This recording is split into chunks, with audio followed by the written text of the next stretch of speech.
Well, that is a little bit more like it. Plenty of breathing room at the end of that one, thanks to Joel Embiid, his fourth 50-plus game of his career. So we welcome you here inside our studios. This is Sixers Postgame Live, brought to you by Cure Auto Insurance, Amy Fiddle, Jim Lynam, and Mark Jackson. And we run out of words to say, but let's try to find a few for Joel Embiid. I mean, we saw that he was the fastest player to get 30 and 10, and now you see he has 4 50-plus games. And then you see where he is on that 40-10. I mean, what else do you need to say, Mark Jackson? Keep it going. Keep the accolades going. Listen, Joel, don't slow down. Just keep bringing it. It seems like he's getting better. He's getting better right before our eyes. And I'm telling you, a lot of it has to be contributed to him playing more games consecutively. Jim, we talked about it on the pregame show. This might be one of the best playing days of his career when you think about what he's been able to do. And as Mark pointed out, he's playing consistent minutes, consistent games, and back-to-back. Yeah, he's playing great, Ang, but I'm going to tell you, he would love to play against a team with the same strategy as Charlotte. I mean, they played them straight up, 1 versus 1. In the old days, used to be a phrase, win your matchup. How's 53-7 sound? Think he won his matchup tonight? Yeah, just a little bit, just a little bit.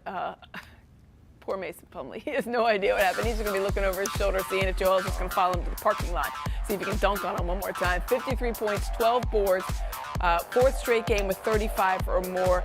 Look at the volume. 20 of 32. And the thing is, if you foul him, obviously 11 for 11 and a couple of threes and then 3 assists, but 30 for 32 buckets and made 20 of them, Jim. Yeah, see, that shows you, Aim, the fact that he gets 32 shots plus 11 free throws.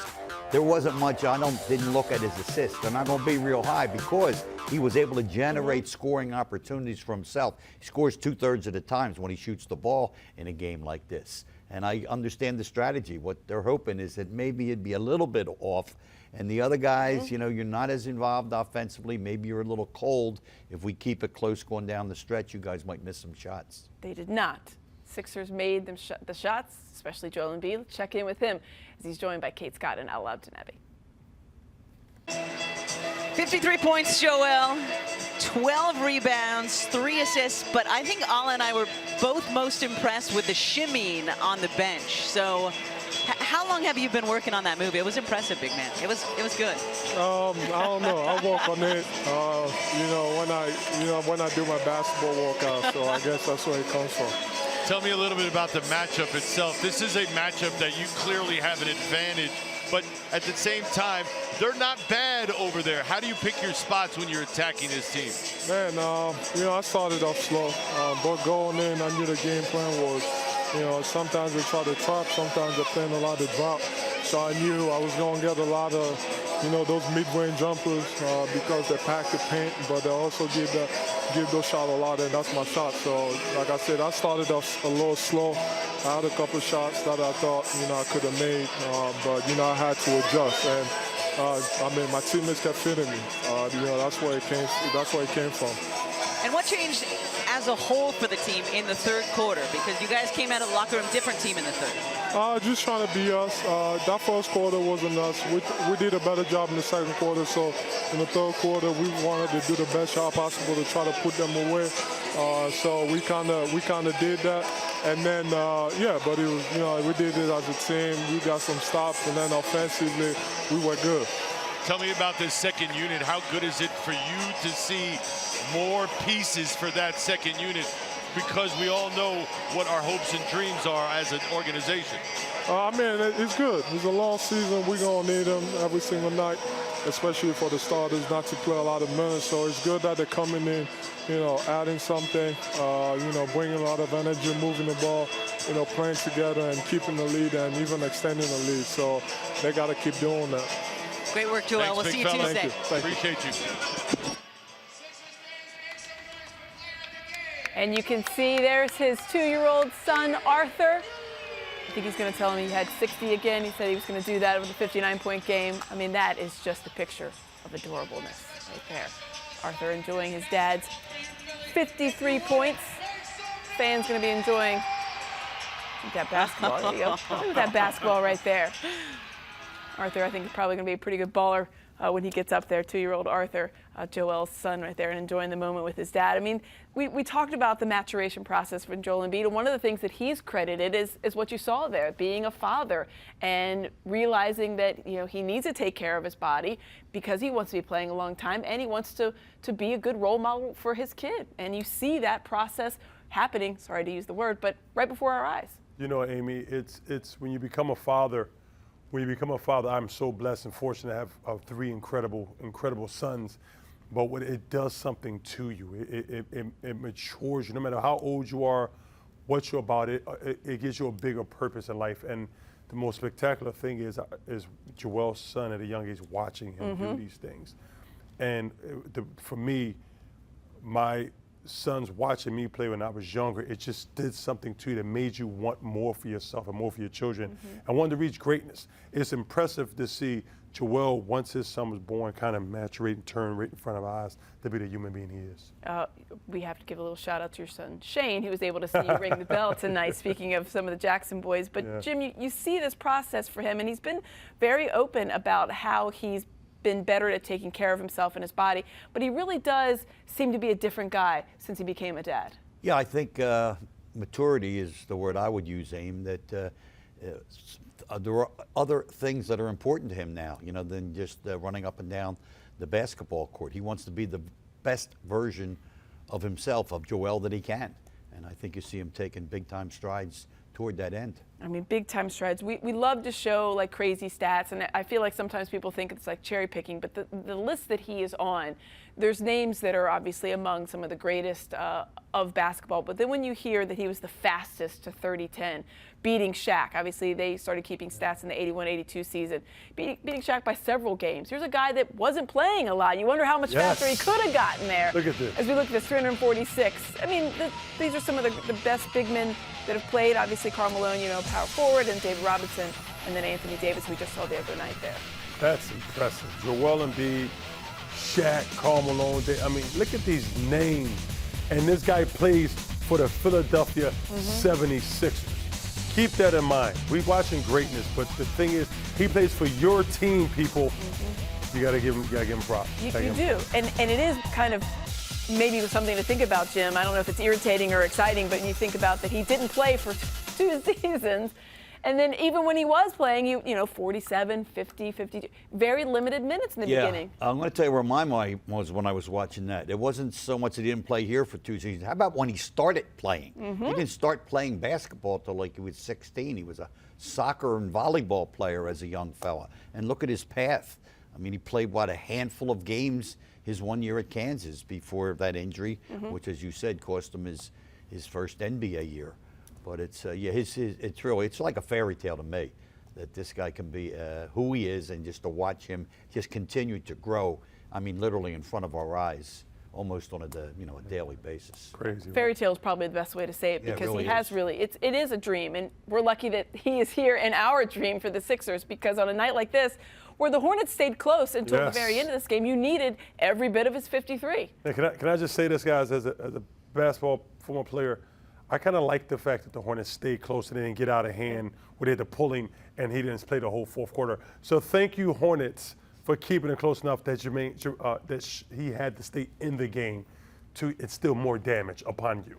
Yes, we appreciate that. Thanks so much. We appreciate you, Hornets, for keeping it close so we can enjoy Joel's 53. Let's check out Joel Embiid's night as our Colonial Nissan game changer. And I mean, Jim, he does change games. The things he's able to do, we know that he can shoot it, but this spot up probably has nothing there, nothing to do. Yeah, when you see the way he gets baskets, Aim, that list that we put up there are the great ones. And those, believe me, I'm not trying to diminish. Each of those guys were great in their own right, but they did not do things like this. You know, facing the basket, 2 dribble moves, pump faking at the end of plays. I mean, his skill set is just, it's above and beyond. Yeah. It is kind of eye-opening, and this is the age of the new centers, quote-unquote, market, and you're seeing that. He is the quintessential poster boy for the new type of center, these guys that are agile. For his size, that's what's always the most remarkable, the size of Joel Embiid, and then you see the moves with his footwork. I think that's maybe the most impressive. Look how easy it is. He's so skilled, Amy. Now, we get about new age big men, but this is not new age big men. This is special. Yeah. He's very talented. He's very skilled, absolutely. But what we're seeing is something different. Joel is a different kind of player than New Age big man. He is a statue and a sculpture of what every New Age big man wants to be, and that's Joel Embiid. Yeah, I think a lot of those guys out there are looking at that, or you're looking for people and you're thinking, can you do this? And they're like, nope, no, I sure can't. Because you don't have that size. We were talking in the pregame show about Victor Wembanyama, who is definitely going to be a special player, but he does not have the size that Joel Embiid.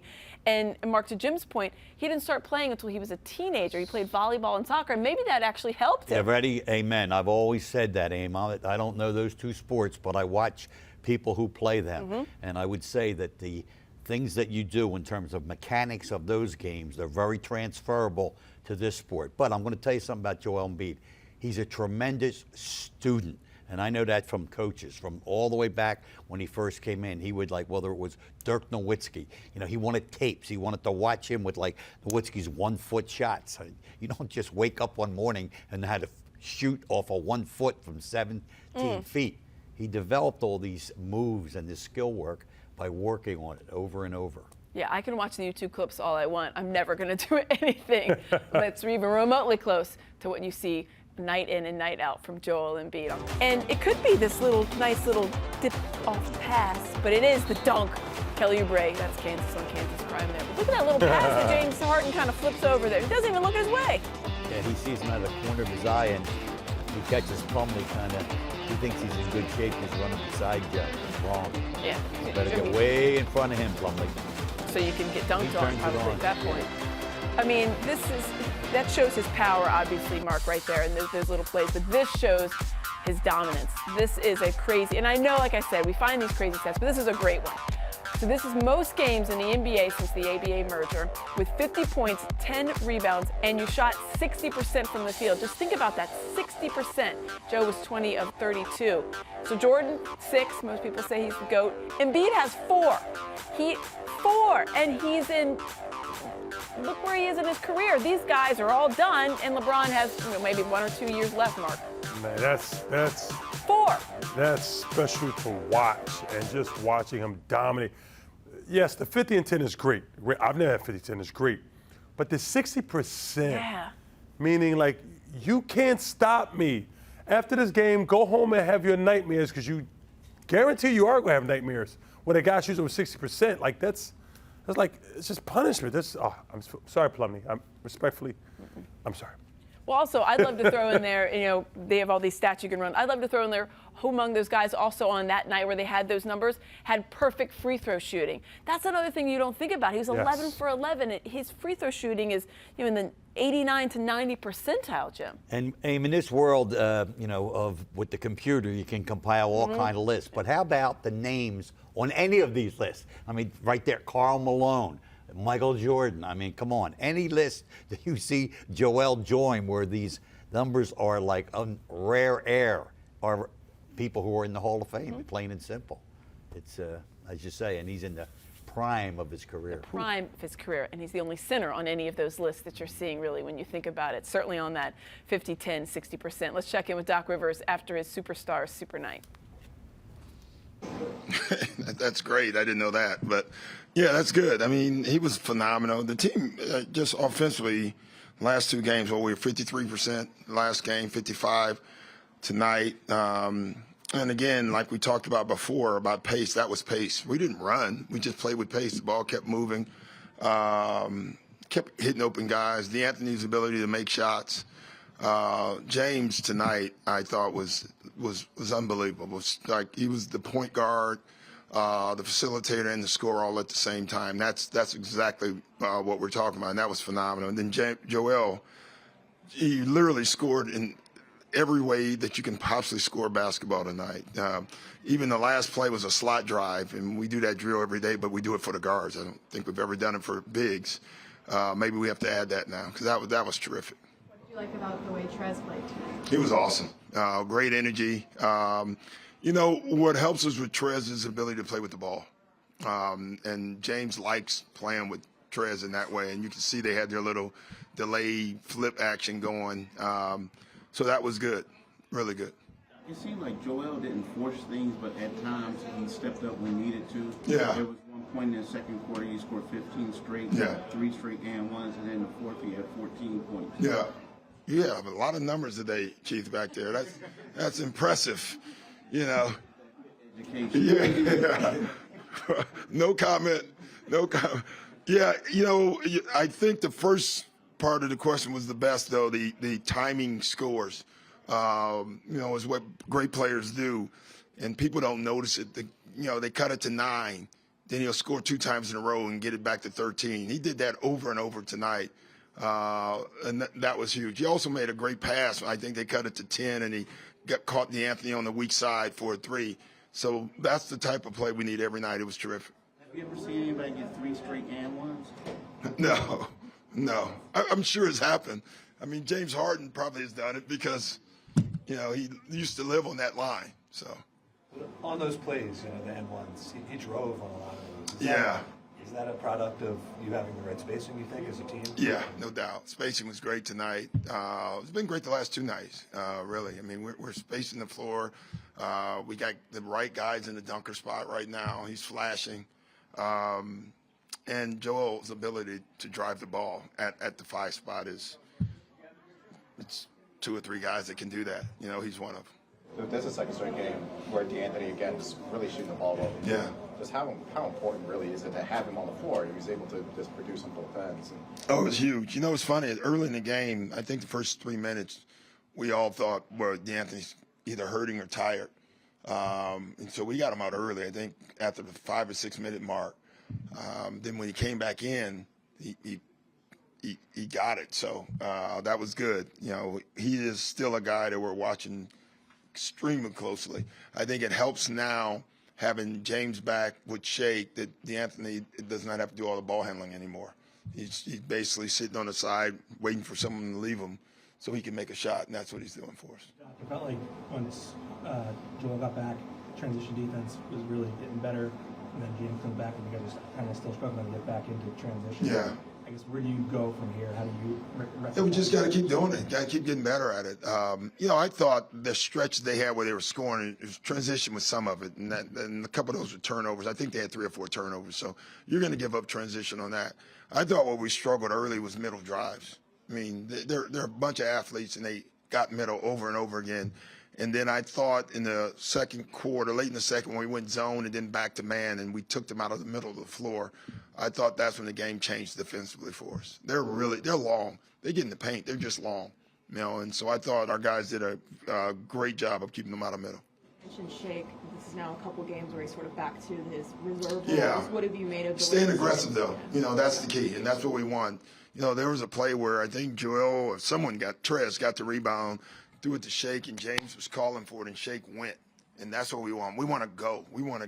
We'll get it back to all the guys. And, you know, I think he missed the layup, but it was a hell of a play. You know, that's what we're trying to do, more of that. Just how important is it to have someone as consistent as Tobias Harris through all the injuries and challenges that he has? He's been great. You know, doesn't get a lot of mention because we have guys getting 53 points, you know, and James is, you know, his play almost triple-double, and, you know, Melt making shots. But Tobias is just solid for us. You need guys like that on good basketball teams. You know, he's had the ability to score 25 and 30. He scores 13 or 14 and does other things. He's been really, really important for this team. Was James upset with you that you took him out? I think he was 1 rebound shy. No, he was fine with it. We were laughing because he was sitting on the bench, didn't know he was shooting a free throw. And, like, no scorer ever forgets that he has 2 more points that he can get. So, but then he got another 3 up. So, no, he was fine with it. He's got enough in his career. He'll get more, too. He keeps playing like that. There's more of those coming. Thanks, guys.